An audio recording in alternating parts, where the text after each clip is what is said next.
Dhaka board 2023 সালের কোশ্চেনটি যেটি এসেছিল। এট ফার্স্ট আমরা কি দেখতে পাচ্ছি, দেখো, স্টুডেন্ট লাইফ, ছাত্র জীবন ইজ দ্য বেস্ট টাইম, একটা ভালো সময় ফর প্রিপেয়ার, তৈরি করতে আওয়ার সেলফ, নিজেদেরকে, ফর ফিউচার, ভবিষ্যতের জন্য। ইট ইজ, ইহা হয়, কল্ড, ইহাকে ডাকা হয় the seed time of life, মানে এটা হচ্ছে বীজ বপনের উপযুক্ত সময় বা আসল সময় বলা হচ্ছে স্টুডেন্ট লাইফকে। এরপরে কি বলছে দেখো, সো তাই ডিউরিং দিস পিরিয়ড, ওই সময় বেপিয়া অফ লাইফ স্টুডেন্টস, জীবনের, ছাত্রছাত্রীদের জীবনের মাস্ট ওয়েস্ট টাইম, কি করা যাবে না, সময়গুলো খুব ব্যয় করা যাবে না। এরপরে কি বলছে দেখো, the main pursuit of the students study, তাহলে আমরা পড়ার পরে দেখো যে বিষয়টা বুঝলাম, এটি প্রেজেন্ট টেন্সের ঘটনা। কোন টেন্সের ঘটনা? প্রেজেন্ট টেন্সের। এখন দেখো এই যে এ নাম্বার থেকে শুরু করে একেবারে এন পর্যন্ত আমরা প্রত্যেকটি এনসার একেবারে ভেঙে ভেঙে পড়বো ইনশাল্লাহ। দেখো, দেখতেই থাকো। এরপরে কি বলছে, আমরা এ নাম্বারটিতে যাই। কি বলছে, গ্রামার এক্সপ্লেনেশন যেটা বলছে, student life is the best time, এটা একটা উপযুক্ত সময় প্রিপেয়ার। আমরা জানি প্রিপজিশনের পরে ভার্ব আসলে সেটি আইএনজি হয়, তাহলে এখানে প্রিপেয়ারিং। আমরা মূলত বলতে পারি দেখো যে ভাইয়া with a view to, look forward to, get use to, object to, be use to, accomplished to, এদের পরে ভার্ব আসলে আইএনজি ফর্মে তৈরি করতে হবে। এবং দেখো পরে ভার্বের বেস ফর্ম ব্যবহৃত হবে। ইন অর্ডার টু এর পরে ভার্বের বেস ফর্মে আমাদের তৈরি করতে হবে। তাহলে আমাদের এক নাম্বার অ্যানসারটি অথবা এ নাম্বার অ্যানসারটি কি হবে বলো তো তোমরা? আমাদের এখানে ভার্ব প্লাস আইএনজি করতে হবে। এরপরে বি নাম্বার কি বলছে দেখো, স্টুডেন্ট লাইফ, এখানে বলছে ইট, ইট বলতে স্টুডেন্ট লাইফকে নির্দেশ করতেছে।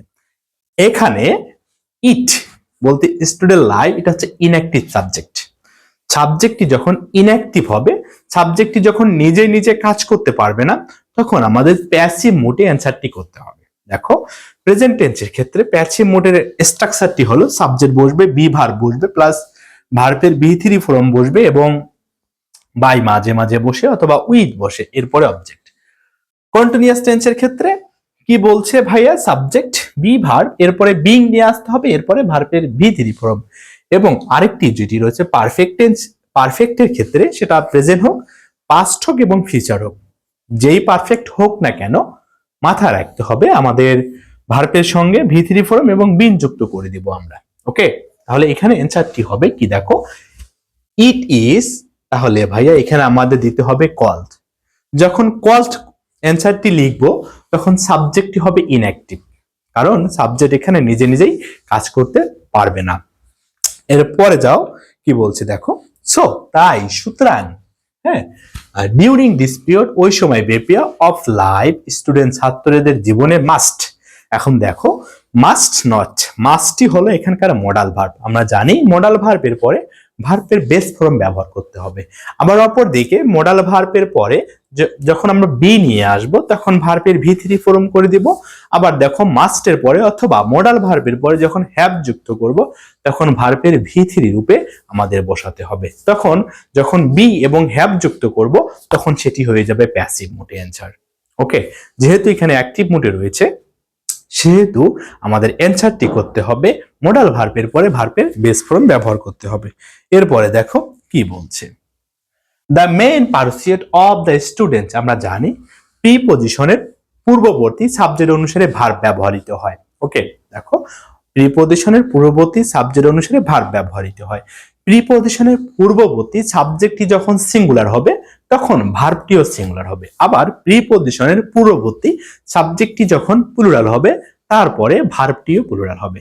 তাহলে এখানে দেখো অফ, এখানে একটি প্রিপজিশন রয়েছে, এর পূর্বে রয়েছে পারসুয়েট, দ্য মেইন পারসুয়েট। তাহলে আমরা ভার্বটা এখানে কি করব, সিঙ্গুলার। দে শুড, কি বলছে, দে শুড প্রিপেয়ার দেমসেলফ। আবার দেখো ভাইয়া শুড মডাল ভার্ব, প্রিপেয়ার এটি হচ্ছে মডাল ভার্বের পরে ভার্বের বেস ফর্ম ব্যবহৃত হয়েছে। Themself for the life, for the life dash lie ahead. আমরা জানি একটি বাক্যে, শুনে নাও, একটি বাক্যে যখন একটি ফাইনাইট ভার্ব থাকবে এবং একাধিক যে ভার্বগুলো আসবে এগুলো হবে সাধারণত নন ফাইনাইট ভার্ব। এখন নন ফাইনাইট ভার্বের মধ্যে ভার্ব প্লাস আইএনজি রয়েছে, এরপরে রয়েছে টু প্লাস ভার্বের বেস ফর্ম। সেটা কি নির্দেশ করবে? টু প্লাস ভার্বের বেস ফর্ম নির্দেশ করবে উদ্দেশ্য বোঝাতে, এবং আরেকটা হচ্ছে হ্যাভিং প্লাস ভার্বের ভি3 ফর্ম। তাহলে আমাদের এখানে অ্যান্সার হবে কি? তাহলে লেইং, একটা আইএনজি করে দিব। ওকে, আইএনজি করে দিলাম। এখন দেখো 8 নাম্বার কি বলছে, দে শুড অলসো, তারা এছাড়াও। দেখো শুড হলো এখানে মডাল ভার্ব, মডাল ভার্বের পরে ভার্বের বেস ফর্ম ব্যবহৃত হবে, পার্টিসিপেট আছে এখানে। তাহলে মডাল ভার্ব যা আছে, modal verb can, could, may, might, shall, should, will, would, এদের পরে ভার্বের বেস ফর্ম আমাদের জানি। সকল প্রকার প্রিপজিশনের পরে ভার্ব ব্যবহৃত হলে এই ভার্বটি হবে আইএনজি। যখন এটি নাউনের মতো কাজ করবে তখন আমরা তাকে জেরান্ড বলবো। আবার যখন যখন ভার্ব প্লাস আইএনজি নাউনের পজিশনে বসবে তখন সেটি নাউন অথবা নাউনের মতো কাজ করবে। আবার ভার্ব প্লাস আইএনজি যখন অ্যাডজেক্টিভের পজিশনে বসবে এবং অ্যাডজেক্টিভের মাধ্যমে কাজটি করিয়ে থাকবে তখন তাকে আমরা কি বলবো? পার্টিসিপেল বলবো। সেহেতু এখানে অ্যান্সার আমরা কি লিখবো? এখানে অ্যান্সার লিখবো বাই রিডিং। এরপরে দেখো কি বলছে, newspaper they will know what. এখন দেখো হ্যাপেন আছে এই জায়গায়, আমরা এখানে কি বসাতে পারি? তাহলে they will know what happen in the world. তাহলে এখানে কি বসাতে পারি? উইল হচ্ছে এখানকার মডাল ভার্ব, মডাল ভার্বের পরে ভার্বের বেস ফর্ম ব্যবহৃত হবে। তাহলে এখানে হ্যাপেন্স হবে।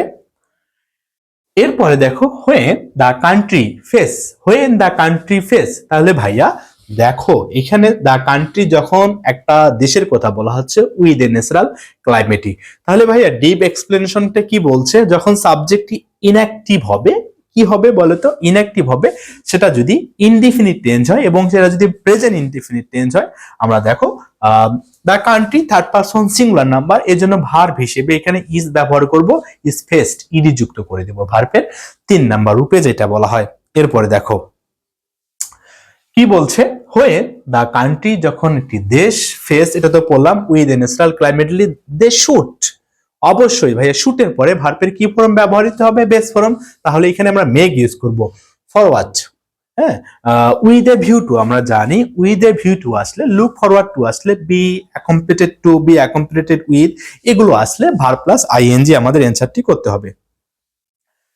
এখানে কি বলছে? ইন এ নর্মাল টাইমস, এটা প্রেজেন্ট সময়ের কথা বলা হচ্ছে। In a normal times they engage, এটা হচ্ছে প্লুরাল, সেহেতু ভার্বটি হবে প্লুরাল। এখন মনে রাখার সহজ টেকনিকটি হলো, যখন নাউনের সঙ্গে এস বা ইএস থাকবে তখন নাউনটি হবে প্লুরাল। আবার দেখো যখন ভার্বের সঙ্গে এস বা ইএস থাকবে তখন ভার্বটি হবে সিঙ্গুলার, মানে বিপরীত আর কি। Students can not do well in the examination without, তাহলে উইদাউট একটা আমরা প্রেপোজিশন বলতে পারি নতুবা প্রিপোজিশন বলতে পারি। প্রিপোজিশনের পরে ভার্ব আসলে আইএনজি রূপে তৈরি করতে হবে। A pity that many students are trying to, চেষ্টা করছে। ভাইয়া টু এর পরে ভার্বের বেস ফর্ম ব্যবহৃত হবে সাকসিড, সাকসিডেই এখানে ব্যবহার করতে হবে আমাদের। কারণ কি ভাইয়া, আমরা জানি সকল প্রকার টু এর পরে ভার্বের বেস ফর্মে অ্যান্সার করতে হবে। আবার with a view to, look forward to, be accompanied to, be accompanied with, এদের পরে ভাইয়া ভার্ব আসলে কি করতে হবে? আইএনজি রূপে বসাতে হবে। দেখা হবে নেক্সট কোনো ভিডিওতে। আসসালামু আলাইকুম।